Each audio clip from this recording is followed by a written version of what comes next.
Felix, കണ്ണൂരിലെ അറിയിപ്പ് എന്താണ്? വടക്കൻ ജില്ലകളിൽ ശക്തമായ മഴ മുന്നറിയിപ്പാണ്. ഇപ്പോൾ 6 ജില്ലകളിൽ തീവ്ര മഴ മുന്നറിയിപ്പ് അറിയിച്ചിരിക്കുകയാണ്, അറിയിപ്പായി വരികയാണ്. ജില്ലയിൽ എവിടെയൊക്കെ മഴ പെയ്യുന്നുണ്ട്, പെയ്തു തുടങ്ങിയോ? മറ്റു വിവരങ്ങൾ എന്താണ്? പ്രജീഷ, കണ്ണൂർ ജില്ലയിൽ കഴിഞ്ഞ ദിവസങ്ങളിലൊക്കെ തന്നെ മഴയുണ്ട്. അതിശക്തമായ മഴയില്ല, പക്ഷേ ഇടപെട്ട് നല്ല മഴ പല സമയങ്ങളിലായി ലഭിക്കുന്നുണ്ട്. ഇന്നലെ രാത്രി അടക്കം മഴയുണ്ടായിരുന്നു. ഇന്ന് പുലർച്ചെ മഴ അല്പം മാറി നിന്നതാണ്.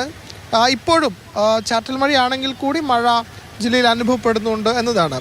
പ്രത്യേകിച്ചും ജാഗ്രതാ നിർദ്ദേശമുണ്ട്. മലയോര മേഖലയിൽ മണ്ണിടിച്ചിൽ സാധ്യത അടക്കമുള്ള സ്ഥലങ്ങളിലാണ് കൂടുതൽ ജാഗ്രതാ നിർദ്ദേശം നൽകിയിട്ടുള്ളത്. ഒപ്പം തീരദേശ മേഖലയിലും സമാന അവസ്ഥയാണ്. അതായത് മഴ മാറി നിൽക്കുന്ന സാഹചര്യം അല്ല, നല്ല മഴ പല സമയങ്ങളിലായി ജില്ലയിലെ എല്ലായിടങ്ങളിലും ലഭിക്കുന്നുണ്ട് എന്നതാണ്. അതുകൊണ്ട് ജാഗ്രത തുടരണമെന്നതാണ് കാലാവസ്ഥാ നിരീക്ഷണ കേന്ദ്രം വ്യക്തമാക്കുന്നത്. ഒപ്പം ജില്ലാ ഭരണകൂടവും അനിഷ്ട സംഭവങ്ങളൊന്നും തന്നെ ഉണ്ടായിട്ടില്ല എന്നതാണ് ഏറ്റവും ആശ്വാസകരമായ കാര്യം. പ്രത്യേകിച്ചും മലയോര മേഖലയിൽ മണ്ണിടിച്ചിൽ സാധ്യത മേഖലയുണ്ട്. പ്രത്യേകിച്ചും വയനാടോട് ഓണക്കാലമാണ്, തിരക്കുകൾ കൂടി വരുന്ന ദിവസമാണ്. അപ്പോൾ പുറത്തേക്ക് ഇറങ്ങുന്ന ആളുകൾ അതീവ ജാഗ്രത പുലർത്തണം. നമുക്ക് വീണ്ടും ആലുവയിലേക്ക് പോകാം, അരുൺ ശങ്കറിലേക്ക് പോവുകയാണ്.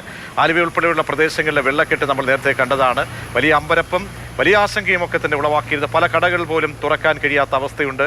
അരുൺ ശങ്കർ, ഇപ്പോൾ നേരത്തെ നമ്മുടെ പ്രതിനിധികൾ അവിടെ നിന്നും ശ്യാം ഉൾപ്പെടെ റിപ്പോർട്ട് ചെയ്ത് മഴയ്ക്കൽപ്പം ശമനമുണ്ട്, മാനം തെളിയുന്നുണ്ട് എന്നാണ് പറഞ്ഞത്. ദുരിതക്കാഴ്ച എവിടെ നിന്നെങ്കിലും അറിയുന്നുണ്ടോ, അറിയിപ്പായി വരുന്നുണ്ടോ?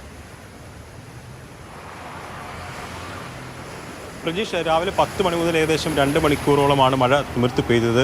അതിനുശേഷം മഴ പെയ്തിട്ടില്ല. ഏകദേശം ഒരു 3-3.5 മണിക്കൂറായിട്ട് ഇപ്പോൾ ആലുവ പ്രദേശത്ത് മഴ പെയ്യുന്നില്ല. രാവിലെ പെയ്ത മഴയുടെ പശ്ചാത്തലത്തിലാണ് പല സ്ഥലങ്ങളിലും വെള്ളക്കെട്ടിൽ ഉൾപ്പെട്ടത്. നേരത്തെ റിപ്പോർട്ട് ചെയ്തപ്പോൾ പുളിഞ്ചോട് റോഡിൽ വെള്ളക്കെട്ടുണ്ടായിരുന്നു. ആ വെള്ളക്കെട്ടുണ്ടായ റോഡാണ് അതിപ്പോൾ ഉണങ്ങിയിട്ടുണ്ട്. വെള്ളമൊക്കെ പൂർണ്ണമായിട്ട് വലിഞ്ഞിട്ടുണ്ട്. ഇവിടുത്തെ ഈ ഒരു പ്രദേശത്തെ പ്രശ്നം മാത്രമായിരുന്നു ആ വെള്ളക്കെട്ട്. അതോടൊപ്പം തന്നെ റെയിൽവേ സ്റ്റേഷനിലും ചെറിയ രീതിയിൽ വെള്ളക്കെട്ടുണ്ടായിരുന്നു. അത് 1 മണിക്കൂറോളം എടുത്ത് ആ വെള്ളം ഉൾവലിഞ്ഞ് പോയിട്ടുണ്ട്. നിലവിൽ എങ്ങും വെള്ളക്കെട്ടില്ല എന്നുള്ളതാണ് മനസ്സിലാക്കുന്നത്. അതോടൊപ്പം തന്നെ ആകാശം തെളിഞ്ഞു വരുന്നുമുണ്ട്. മഴ മാറി നിൽക്കുന്ന ഒരു കാലാവസ്ഥയാണ് ഇപ്പോൾ ഉള്ളത്.